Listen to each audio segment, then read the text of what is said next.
تاریخ کا مطالعہ کرنے پر پتہ چلتا ہے کہ مالدیپ پر پہلی بار سنہالی لوگوں نے 500 قبل مسیح میں بستیاں بسائی تھیں۔ یہ وہی لوگ تھے جو آج بھی سری لنکا میں ایک بڑی تعداد میں پائے جاتے ہیں۔ سنہالی لوگ بدھ مت کے پیروکار تھے۔ انہوں نے 1400 سالوں تک مالدیپ پر حکومت کی اور اتنے سالوں تک یہاں بدھ مت کے علاوہ کوئی اور مذہب داخل نہ ہو سکا۔ مالدیپ جو کہ 1192 چھوٹے چھوٹے جزائر پر مشتمل ہے، ان میں سے صرف 200 کے لگ بھگ جزائر ایسے ہیں جن پر آج بھی انسانی آبادی موجود ہے۔ ماہر آثار قدیمہ حسن احمد نے آج تک 59 ایسے جزائر کی کھوج لگائی ہے جن پر صدیوں پہلے بدھ کی عبادت کرنے والے رہا کرتے تھے۔ 11ویں صدی عیسوی میں عرب سے تجارت کی غرض سے آنے والے تاجروں کے ذریعے اسلام اس خطے میں داخل ہوا۔ اس دور کے بدھ بادشاہ نے مسلمان تاجروں کی ایمانداری اور رویے سے متاثر ہو کر اسلام قبول کر لیا اور اپنا نام دویمی سے بدل کر سلطان محمد العادل کر لیا۔ جنوبی ایشیا کے دوسرے ممالک کی نسبت مالدیپ میں اسلام خاصا بعد میں آیا تھا۔ بادشاہ کے اسلام قبول کرنے کے بعد ارایا نے بھی اسلام قبول کرنا شروع کر دیا اور جلد ہی مسلمانوں کی تعداد بڑھنے لگی۔ 1558 میں مالدیپ پر پرتگیزیوں نے قبضہ کر لیا۔ 1654 میں ولندیزیوں نے اسے اپنی سلطنت میں شامل کر لیا اور آنے والی 2 صدیوں تک اس خطے کو اپنی جائیداد بنائے رکھا۔ اس عرصہ میں ایشیا کے کافی ممالک پر برطانوی راج چلنے لگا تھا۔ انگریزوں کی نظر جب مالدیپ کے جزائر پر پڑی تو انہوں نے مالدیپ پر قبضہ کرتے ہوئے اسے برطانوی کالونی بنا دیا۔ 26 جولائی 1965 میں مالدیپ نے حکومت برطانیہ سے آزادی حاصل کی۔ 1968 میں مالدیپ جمہوریہ بن چکا تھا اور مالدیپ کا نیا نام جمہوریہ مالدیپ ہو گیا تھا۔ 300 مربع کلومیٹر رقبے کے ساتھ مالدیپ دنیا بھر میں 188ویں نمبر پر شمار ہوتا ہے۔ مالدیپ دنیا کے 10 چھوٹے چھوٹے ممالک میں شمار ہوتا ہے۔ 3,45,000 افراد کی آبادی کے ساتھ مالدیپ دنیا بھر میں 173ویں نمبر پر شمار ہوتا ہے۔ مالدیپ کے بارے میں اگر دلچسپ حقائق کی بات کی جائے تو مالدیپ آبادی کے لحاظ سے براعظم ایشیا کا سب سے چھوٹا ملک ہے۔ مالدیپ میں 98.5% لوگ مسلم جبکہ 1.5% لوگ بدھ مت اور دیگر مذاہب کے ماننے والے ہیں، اور مسلم آبادی کا یہ حامل مسلم ممالک میں سب سے چھوٹا ملک بھی ہے۔ ڈیویہی یا مالدیوی مالدیپ کی قومی زبان ہے۔ یہ زبان سری لنکا میں بولی جانے والی زبان سنہالی سے ملتی جلتی ہے، بالکل اسی طرح جیسے اردو اور ہندی ایک دوسرے سے ملتی جلتی ہیں۔ مالدیوی کے علاوہ سنہالی اور انگلش مالدیپ میں بولی جانے والی دیگر زبانیں ہیں۔ مالے شہر مالدیپ کا دارالحکومت ہے۔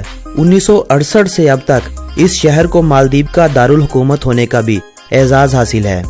یہ شہر آبادی کے لحاظ سے مالدیپ کا سب سے بڑا شہر ہے۔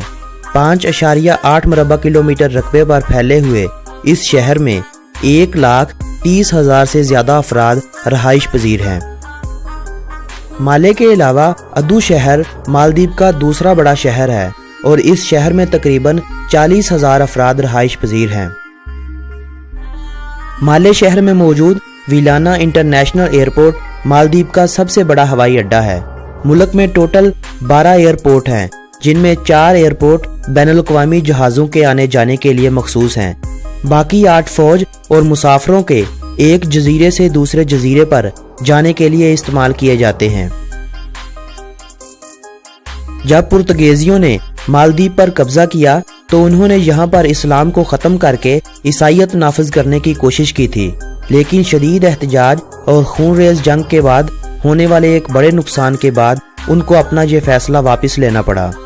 کیونکہ مالدیپ ایک اسلامی ملک ہے، آج بھی مالدیپ کے قانون میں کوئی غیر مسلم کابینہ کا حصہ نہیں بن سکتا، اور مسلمانوں میں یہ حقوق صرف سنی فرقے والوں کو ہی حاصل ہیں، کیونکہ مالدیپ کی مکمل آبادی سنی فرقے سے تعلق رکھتی ہے۔ اگر ہم مالدیپ کے مطلب کی بات کریں تو آج تک یہ کنفرم نہیں ہو سکا کہ مالدیپ کا اصل معنی کیا ہے، کیونکہ تامل زبان میں ملائی کا مطلب پہاڑ ہے۔ چند ماہرین کا کہنا ہے کہ مالدیپ سنسکرت کے لفظ مالا دیپوا سے نکلا ہے، جس کا مطلب جزائر کا ہار ہے۔ کئی ماہرین اسے مہیلا دیپوا سے نکلا ہوا لفظ کہتے ہیں، جس کا مطلب عورتوں کا جزیرہ ہے، لیکن کچھ ماہرین اسے عربی کے لفظ محل سے نکلا ہوا تصور کرتے ہیں، لہٰذا مالدیپ کو نقشے پر دیکھتے ہوئے جزائر کا ہار کہنا ہی صحیح ہوگا۔ مالدیپ بحیرہ ہند میں بھارت کے جزائر لکادیپ کے جنوب اور سری لنکا کے جنوب مغربی ساحل سے 700 کلومیٹر کی دوری پر واقع ہے۔ ملک میں صدارتی نظام قائم ہے۔ پارلیمنٹ صدر کو منتخب کرتی ہے۔ صدر ہر 4 سال کے بعد منتخب کیا جاتا ہے۔ پارلیمنٹ کو مجلس کہا جاتا ہے، جس کے کل 54 ارکان ہوتے ہیں، جن میں سے 8 ممبر مالے شہر سے، جبکہ باقی 38 ممبر کو 19 مختلف اضلاع سے منتخب کیا جاتا ہے۔ ایک اسلامی ملک ہونے کے ناطے اسلامی قانون ہر جگہ نافذ ہوتے ہیں۔ صرف چند جزیروں پر کچھ ہوٹلوں کو ہی اجازت ہے شراب اور پگ میٹ جیسی غیر اسلامی اشیاء کے رکھنے کی۔ رمضان کریم میں سیاحوں کو دن کے وقت پبلک کے سامنے کھانے پینے سے منع کیا جاتا ہے۔ ہاں، وہ اپنے ہوٹلوں میں جس طرح مرضی کھائیں پئیں۔ ان سب کے باوجود غیر اسلامی کام جیسے دیگر ممالک کے ساحلوں پر دیکھنے کو ملتے ہیں، مالدیپ کے ساحلوں پر یہ چیز دیکھنے کو نہیں ملے گی۔ شارٹ کپڑے پہننا بالکل منع ہے۔ 1968 یعنی مالدیپ کے قیام کے بعد سے اب تک صرف 5 افراد کو ہی صدر کے عہدے پر فائز ہونے کا شرف حاصل ہے۔ 11 نومبر 1978 کو منتخب ہونے والے صدر مومون عبدالقیوم کو 6 بار لگاتار صدر بننے کا اعزاز حاصل ہے، جو 2008 کے انتخابات تک صدر رہے ہیں۔ مالدیپ کے موجودہ صدر عبداللہ یامین ہیں، جو 17 نومبر 2013 سے اب تک صدر کے عہدے پر فائز ہیں۔ مالدیپ کی کرنسی کو مالدیوین روپیہ کہا جاتا ہے، جو 1 روپیہ پاکستانی 7.13 روپوں کے برابر ہے۔ وقت کے لحاظ سے مالدیپ اور پاکستان ایک ہی جیسے ہیں، یعنی دونوں کا ٹائم ٹیبل ایک ہی ہے۔ مالدیپ کا کالنگ کوڈ +960 ہے۔ گزشتہ صدی کے دوران سمندروں کی سطح میں 20 سینٹی میٹر یعنی 8 انچ کا اضافہ ہوا ہے۔ سمندروں میں پانی کے بڑھنے کی وجہ سے مالدیپ کی بقا کو آنے والے وقتوں میں خطرہ ہے۔ 2004 میں آنے والے سونامی سے مالدیپ کے کئی علاقے پانی سے ڈوب گئے تھے اور کئی افراد بے گھر ہو گئے تھے۔ اس موقع پر 6 غیر ملکیوں سمیت 75 افراد اللہ کو پیارے ہو گئے تھے۔ اگر موسم کی بات کریں تو مالدیپ کافی گرم ملک ہے۔ سال بھر میں صرف 2 موسم آتے ہیں، ایک گرمی ہے اور دوسرا برساتی۔ سردی یہاں نہ ہونے کے برابر ہے۔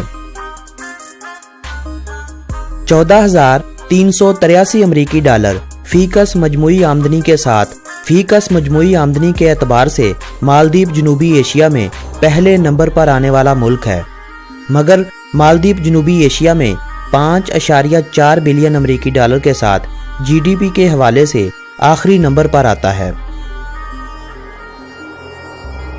سیاحت کے حوالے سے مالدیپ پوری دنیا میں اپنا ایک الگ نام رکھتا ہے۔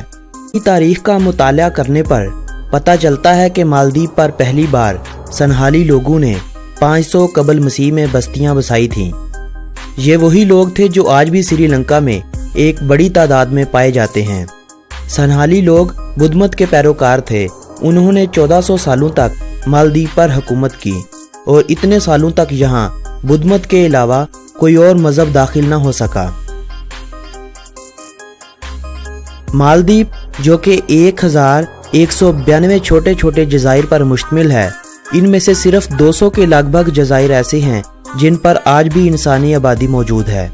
ماہر آثار قدیمہ حسن احمد نے آج تک 59